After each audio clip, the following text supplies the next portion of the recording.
Hi everyone, Shaun Humphries here with Assante Wealth Management.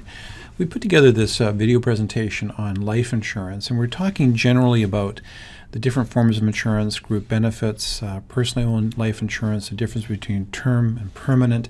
And I think it's a great introductory discussion on the topic of insurance. And my special guest for this particular video interview is Brad Charlton, who is a Senior Vice President with Assante Estate Insurance Services. So I know you'll enjoy this video. If you're looking for a basic primer on all things insurance, it's a great session to take a look at.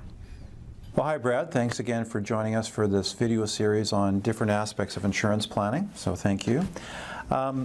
I wanted to start our discussion today by just throwing a question your way, and it's a pretty broad question, but hopefully we can kind of attack it in a way that makes sense for people and that's helpful. So there seems to be a lot of confusion about the differences or pros and cons between group life insurance, personally owned term insurance, and something called permanent life insurance. Can you unpack that for us a little bit? Thanks, Shaun. Well, first of all, let me start by saying insurance in general is a very important aspect of all planning. Sure. The idea that you have insurance is very selfless, especially as it relates to the three types of insurance that you've just mentioned. So it's a very selfless thing because obviously if something does happen, you're not around anymore, and so it's just there for the people that you love. Yeah. The idea, though, to remember with insurance is that it's designed to protect the greatest asset that you have, which is your ability to get up every day and go to work. So there are no. So that's an interesting point. I don't think a lot of us think of our assets that way, but you're bang on. I mean, their ability to earn an income, if you capitalize the value of that, it's huge. It's huge. It's your greatest asset. And I sometimes wonder why people are so hesitant to look at insurance, because no one questions insuring their car, their house. These are all things that they happily insure. Yeah. Yet, a car accident where the car is damaged and has to be repaired or written off, it's a troubling event, but it's not a catastrophe. Mm-hmm. Your house burning down is a troubling event, borderline catastrophe, but still survivable in terms of the long period of life that you have. Yeah. Someone in a family grouping dying prematurely is an unrecoverable catastrophe. And we sometimes insure that last, which is just shocking. The amount of Canadians that I see on a day-to-day basis that are either have no insurance or are terribly underinsured. Mm-hmm. So that being said, let's talk about group insurance, which to me is one of the greatest types of insurance that people have, and most people have it without even thinking about it. I think you're bang on about that. I mean, I think people generally are pretty cavalier around that whole area of their planning. But yeah, you can. Yeah, and that's very interesting because you go to work at a company and they have a benefits package and you're supposed to apply for all this stuff. And interestingly, and this is quite humorous, I find, everybody's so excited about their dental insurance and their health insurance because now they can go on their trip and they don't have to buy it. Yeah. And they're so happy about that. And then they get to the part where it's the group insurance and it's almost like, oh, that. Oh, and it's almost the most important part of their group insurance, which is the life insurance component, they're the most cavalier about. Yeah. But typically it is 1 times the salary. In some cases it can be as much as 2 times. And that's automatic, so you have to have that. So let's just take an example of someone that's at a job where they're earning $50,000 a year. That would mean that by taking on the group insurance, they have $50,000 of insurance, or in some cases, maybe double that, 2 times. So that's what they've got. And it's very inexpensive. It comes off their check, $4 or $5 a month, especially if you're younger. And it really doesn't seem like a lot of money. Mm-hmm. But if you are in a family arrangement with a dependent individual, whether that be a dependent spouse or dependent children, it's something that's very important. Mm-hmm. But just like mortgage insurance, it has a couple of things that you need to be aware of. First of all, it's not transportable. So meaning if I'm with XYZ company and I move to ABC company, I can't necessarily port that insurance coverage over to my new employer. Correct. Okay, so the implications of that are? The implications of that are, as an example, if you have had extra insurance added on, which is also available through group, so you get your typical 1 or 2 times your salary, but you may be able to bump that up, get 3 or 4 times your salary for a small amount, but you must qualify for that medically. And unlike group insurance, or pardon me, unlike group creditor insurance, which is your mortgage insurance, you do have to go through a medical to get that. Okay. It's real insurance. It's not pretend insurance. It's real insurance. So you have to qualify for that medically. So you may get the basic amount at the new employer, but you may not qualify for the extra amount that you would have secured through your previous employer, because Okay. maybe your health has changed. Okay. And that's very important. We never think of taking a job that improves our income. We never think of the ramifications of, oh, but my group insurance. That's not probably part of the equation when you're deciding if you want to take that new job or position. You know, it's interesting. I mean, you don't hear it all the time, but every once in a while when I'm talking to clients, some people are aware that when they look at their insurance, having some personally owned insurance for that very reason is important. But I suspect for a lot of people, they don't even think about it. And yet we live in a world today where, people are changing jobs all the time. And if you've got a family and you have dependents, and then you're in a situation down the road where you've got this wonderful employment opportunity, but you've lost your insurability. That would be a really tough situation to be in, because you're now with a company, you'd like to make a move, you can't get life insurance, you've got insurance for your current group plan, right? That's right. And now you're almost stuck in some ways, right? That's and we don't correct. think about that often. That's exactly it. And it's one of the reasons why we always recommend that group insurance with your employer should always be used almost as a tag on. Okay. As we mentioned earlier with the mortgage insurance scenario, it's always best to own the insurance you need personally. Now, that leads us to this term insurance. Yeah, good segue. Now, just one quick question though for you. So on group insurance, the standard kind of 1 to 2 times your earnings. That's often part of a group plan. So again, you don't have to apply for that. You're not going through any underwriting. Right. Does it get underwritten the same way as mortgage life insurance, or is it sort of fait accompli, you'll get that for sure? So if I have a death, are they underwriting at the point of death, or is it's in place 1 to 2 times earnings, there's no issues there?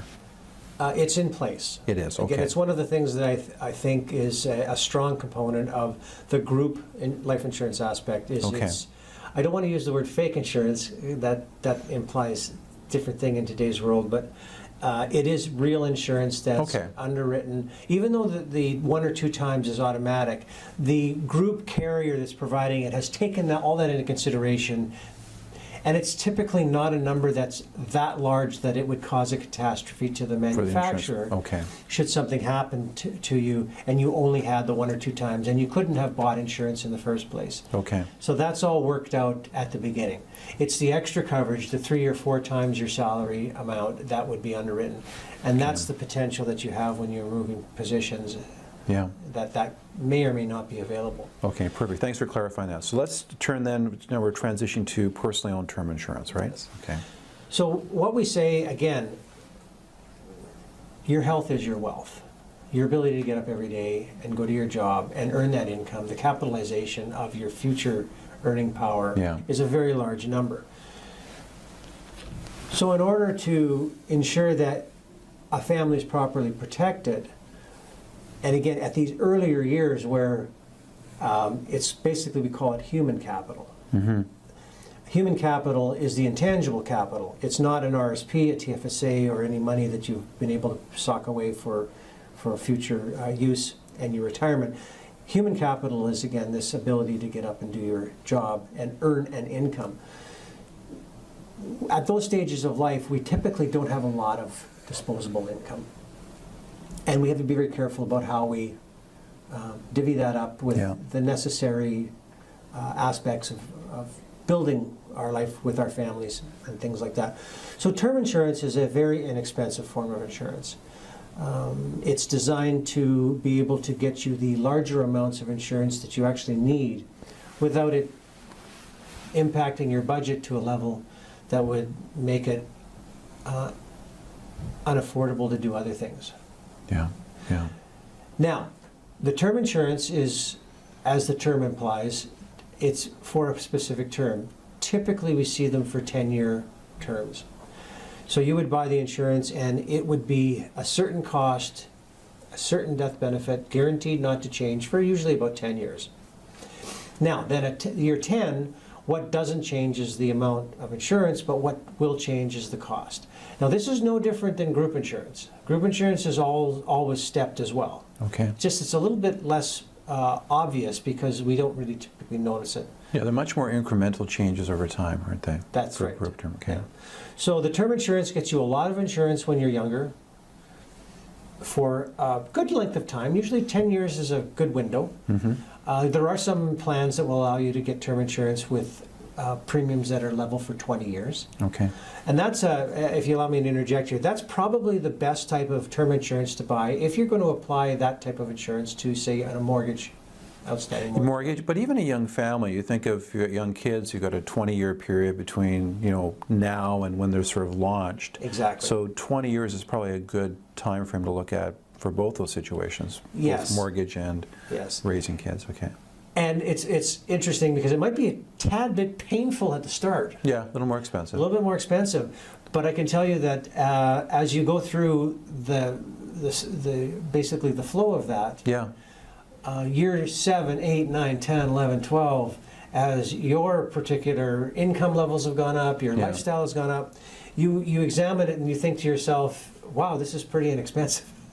No, for sure. And what's interesting is, I'm sure if you priced out the difference, if you thought you had a need for insurance over the next 20 years, but you decide to go for 10 years from now because it's cheaper, I'm assuming that it's less expensive if you end up renewing at year 10 for another 10 for 20, going the 20-year term right at the beginning. I'm assuming that's probably a more economical approach. It is. Yeah. So now I'm going to interject just one quick question on this whole renewal. So if I bought a 10-year term and then it comes up for renewal and I'm going to go with another 10-year.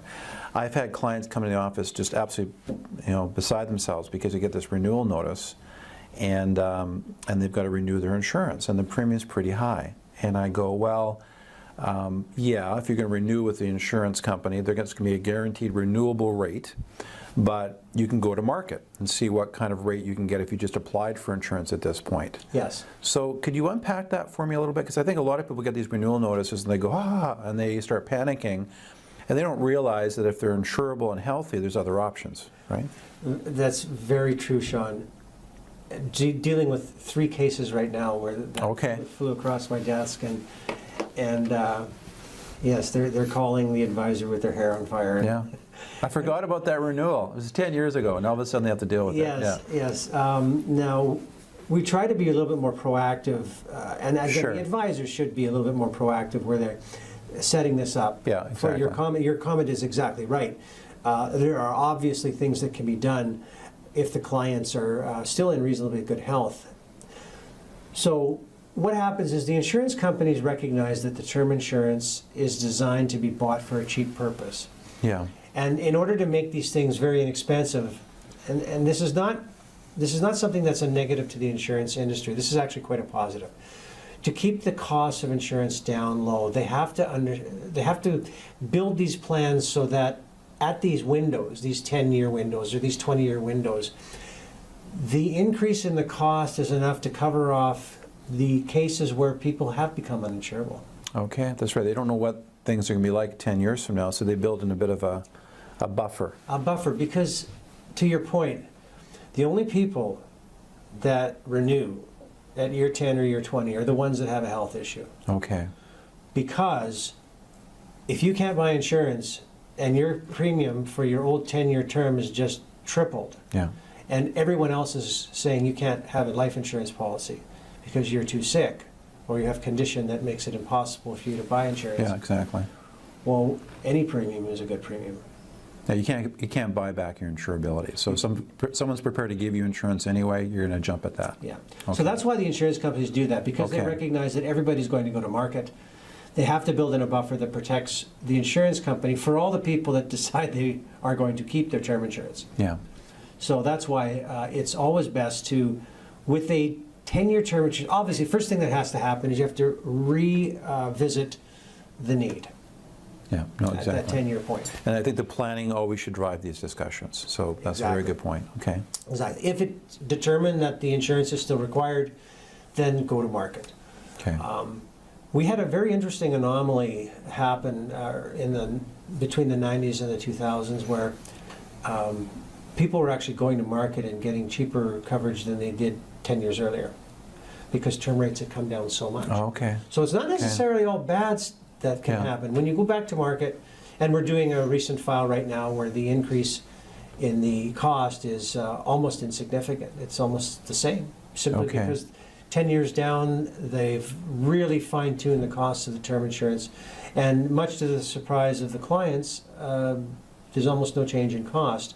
Now, they have to go through all the rigmarole. Sure. And being 10 years older, you could still be healthy, but the number of tests that they require that you do, 10 years down the road, there could be other tests that they never even would bother of asking you to do. So it could be way more intrusive. They might ask you to do a stress ECG. They might ask you to do all these other types of poking and prodding. But like you said, if you still have a need, if there's an insurable need and the pricing is competitive, everyone has to make their own decisions around that, but it may in fact be worthwhile going through this invasive sort of doing the underwriting again. So you've talked about, group insurance. We talked about term insurance. Obviously, term insurance is actuarially designed typically to expire before you do. Either it gets too expensive or you outlive it. I think what you're alluding to is really important, which is review. I mean, you have an insurance portfolio. You should review it like that. And as needs change and as products change, you need to keep your portfolio up to date on that. Now, you were going to share something with me just now, and I interrupted Yes, you. it was a thought that I definitely wanted to not forget to bring up in the session, which is one of the biggest differences before we move on to permanent between group and term is that, and this does relate a lot to planning, when you analyze the capitalization of the ability to earn income every year, and even for a short period of time, say 20 years, most group insurance plans won't allow you to buy that amount of insurance. Because in a typical situation, someone earning $100,000 a year, and when we do a proper analysis of that capitalization costs, and factoring everything over the next 20 years, planning to make sure that there's education accounts for the children if there's a premature death, paying off the mortgages, doing this, doing that. Typically, we're in the range of 8 to 12 times that individual's annual salary. Yeah. So someone that is working somewhere that's earning $100,000 a year would, all aggregate, would require in the neighborhood of $800 to $1.2 million of insurance. This is another reason why term is such a good product, because the term insurance costs are quite low for that. Yeah. If you're young enough, even if you're in your 40s and 50s, it's not that expensive. The problem with group insurance is they won't allow you to have that much insurance, even if you buy the extra top-ups. Okay. So that's a very important point when we relate to group and term, the differentiation between those two, and why it's always better, take the group, take the minimum group, do your financial plan, any difference, top that all up with your term insurance to as much as you think you need, as much as the plan says you should have, and maybe even a little more. Okay. I mean, if the plan says you need $980,000, well, get the $1 million. It's just easier to remember. Yeah, no, exactly. And that's a very important point, because people don't realize that it's almost what happens when people buy the group insurance and buy the extra top-up from the group, they think they have enough. Well, I have 4 times. That's a pretty good number. $200,000 or $400,000 if they're... That's a lot of money. That's fine. Do an analysis with your advisor. Yeah. I think that most individuals would be shocked to see how much that doesn't. No, often when you do the schedules, I mean, the goose that lays the golden egg gets eaten up pretty quickly. You're exactly right. So we've gone through, group insurance. We talked about term insurance, and there's this evolution. So typically, people have insurance, and they view it mostly as a way of creating estate value to replace income and provide liquidity needs. And the idea is, as I get older, my pensions and investments and my debts lower, and so down the road, I just don't need life insurance. And yet, a lot of people buy insurance that's permanent in nature, that's always going to be around. So take us into that journey. So I get to the point where I have enough financial assets that I may not need insurance anymore to replace income and provide for dependents. Why would I continue carrying insurance, and why would I look at permanent insurance? Again, I liked how you commented about the cycles. I mentioned a comment that talked about human capital. Right. So our ability to get up every day and go to work is human capital. We get to a certain point in time where our investment capital starts to trump our human capital. We get to a point where we only have so many more years that we're going to work. So our ability to get up every day and go to work is finite. And sometimes it's by design. Yeah, for sure. So we get to that point, and typically we sunset that point when our investment capital has reached a level that can support us for the balance of our life. That investment capital is as important as the human capital. The idea of needing insurance may have sunset because we're retiring. We're getting to that point where we've built up all of our assets. You've had time. You've had time to build it up over those years. Yeah. So I typically comment to the clients of the advisors that we have moved from the need for insurance to the use of insurance. Okay, so when you say use, what are you referring to? A tool. Okay. A tool. It's like a will, which we all say you need a will. Yeah. The fact is, and this is going to sound not very good, Shaun, but you don't need a will because the province of Manitoba provides you a will if you don't have one. It's called the intestate provision. It's not the best will in the world. It's not the ideal plan, but there is, the government writes a will for you. Yeah. So the idea here with a will is you don't necessarily need a will, but you sure as heck could use one. Yeah. Because if you have your own will, it's your own wishes. We move insurance to this idea of using it because then it becomes a tool for the ability to do other things. We have moved to this level of investment capital. We need to protect that, and that can be eroded by a lot of things. And the one that a lot of people forget about is taxes. Right, because a lot of those assets, your RSP accounts, your RIF accounts have deferred tax liabilities attached to them. Recreational property might have some unrealized capital gains, and then your non-registered portfolio might have some gains. So you're right. So there's a big tax bill that's potentially attached there. Right. Now the thing about that, which is unfortunate, is that is a bill that will have to be paid. Term insurance, as you mentioned earlier, at some point in time, even if you paid the increase in cost, the manufacturer says it expires. Yeah. And usually expires before average life expectancy. That's correct. Right? Yeah. That's correct.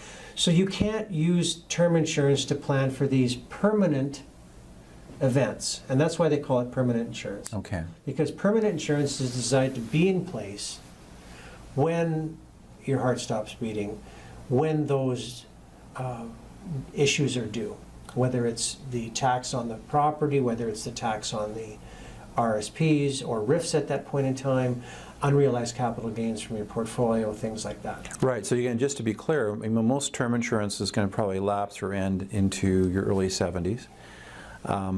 People on an average are going to live into, let's say, their mid-80s or longer, and so we have this crossover point where we think we might have insurance to pay for some of those expenses, but no, not likely. And again, that's where the permanent insurance comes into play. Right, and I'll just add a statistic here that shocks people.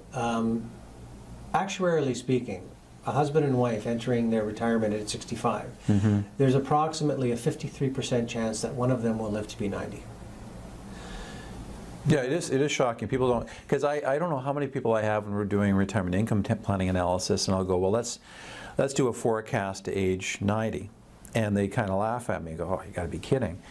And then there's another statistic, which is if both are relatively healthy at age 65, there's about a 34 to 40% chance that one will live into their mid-90s. Yes. So you're right. It's longevity has a huge impact on the planning, and so Yes. it's an important point. Now these tax bills are due when the second of the spousal unit passes away, which could be in some cases late 80s, early 90s. Yeah. There are no term insurance plans available that can designed to be in place at that point in time.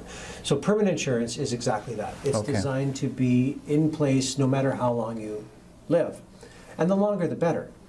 So what happens is your advisor will do a forecast and say, if you both live to be X years of age and then this is when you pass on, we can calculate what the estate will have to pay in taxes. Now, most people will simply resign themselves to paying the bill, but that's a terrible use of money. So when you say pay the bill, they're going to be using financial assets or being forced to sell, let's say, legacy assets like cottage property to realize enough cash to pay that tax bill. Right. Okay. So plan for early enough, and early enough is not necessarily in your mid-20s. Most estate planning is done late 50s, early 60s. And people are very unaware of the tools available Yeah. in the insurance industry that are designed specifically for these last to die issues. Yeah. And the cost for these permanent insurance programs that are designed to provide this liquidity to take care of that tax event. And it doesn't necessarily have to be a tax event. It could be other things, and we get into in another session with legacy planning. Yeah. Just a certain amount of capital that's needed at the time of the second passing. An insurance program is the only thing that can deliver the exact amount of dollars required for that at that point in time. We don't know when that event's going to occur. So it's hard to create alternative accounts to deal with these events because we just don't know. Are we going to be one of those families that lives to be in our 90s, or are some unfortunate event going to occur where we're going to be taken away much sooner than we planned? Using insurance, permanent insurance, to deliver those dollars at that exact moment is a priceless method of dealing with these estate issues. I mean, that's a really good point, and we will have a video where we'll unpack the various forms of permanent insurance in more detail, but one of the things I've heard advisors talk about relative to what you just said was, for many clients, they would love to be in a situation where they know there's enough liquidity to deal with whether it's tax costs down the road or legacy events. And they will do it through life insurance, permanent life insurance, and that frees them up to use their own financial assets, right, in a way that they want to. They could drill that thing down to zero by the time they're 95, and they still have a legacy asset in the form of life insurance. It will go to their estate or their heirs or charities. Shaun here. We decided to end the interview at this point. We've covered off a lot of information, so we'll pick up the conversation with Brad for future videos, but hopefully we gave you enough to kind of sink your teeth into, and it was a good introductory discussion on risk planning and insurance planning. One of the things I wanted to make you aware of is our ongoing coaching programs that we offer to people, not just in the insurance planning area, but retirement income planning, estate planning, overall financial planning. So if you're looking to start a process to get clarity and confidence about your financial planning, I'd encourage you to take a look at our coaching services, and the content information will be in the show notes for this particular video. Our flagship process is called the gap analysis, where we take a look at what your goals are today and forecast in the future to confirm whether you're tracking in the right direction. And if you're not, we provide concrete strategies to help you bridge the gap between where you are today and where you want to be in the future. If you want to reach out to our office, it's shumphries@assante.com. Of course, you can also reach us at 204-977-8049. And again, hope you found the discussion today helpful. All the best with your risk planning and your overall financial planning. You take care.